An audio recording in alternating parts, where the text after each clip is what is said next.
Gadan ang motoristang inikan makabangga ang pigmamanehong motorsiklo sa kasabat na van sa tinampong sakop kang barangay Gulang-Gulang, Irusin, Sorsogon. Pasado alas 11 ning banggi kang nakaaging Domingo. Sigun kay Police Major Arwin Discamento, hepe kang Irusin PNP, gikan barangay Gulang-Gulang, pauli na kuta sa barangay Tinampukan Perong Banwaan, ang nagada na motorista na pinagbistong si Felipe Candidato. Mantang pigbabaybay subot ni kandidato ang lugar kang insidente. Naokupar ka ng linya kang kasabat na van, nagikan Samar asin biyahe ko tang Laguna, na pigmamaneo na maning sarong alan sa Ladin Bagakay. Sa kusog kang impact, day na uminabot pang buhay sa ospital ang biktima. So, kung makikita natin, tama niya sa halos sa ulo niya, yung left side ng ulo niya, yun ang talagang fractured or basag talaga, no?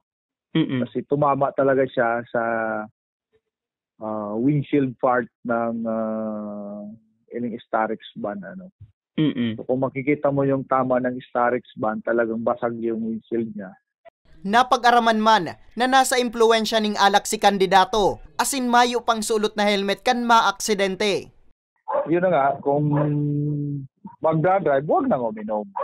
So, yun ang pinaka-basic or natin na paalala sa mga drivers.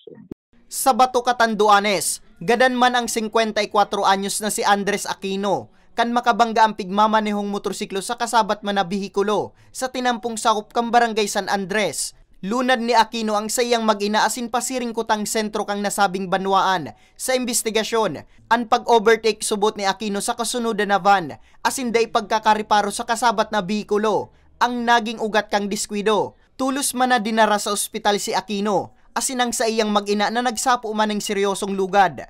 Kaya nagpapaalala ko na dubli ingat, ingat, although ang aksidente, nadating na lang na bigla, pero pag maingat talaga tayo, pwede pa natin iwasan po ang aksidente. Kaya nananawagan ako, dubli ingat lang po talaga.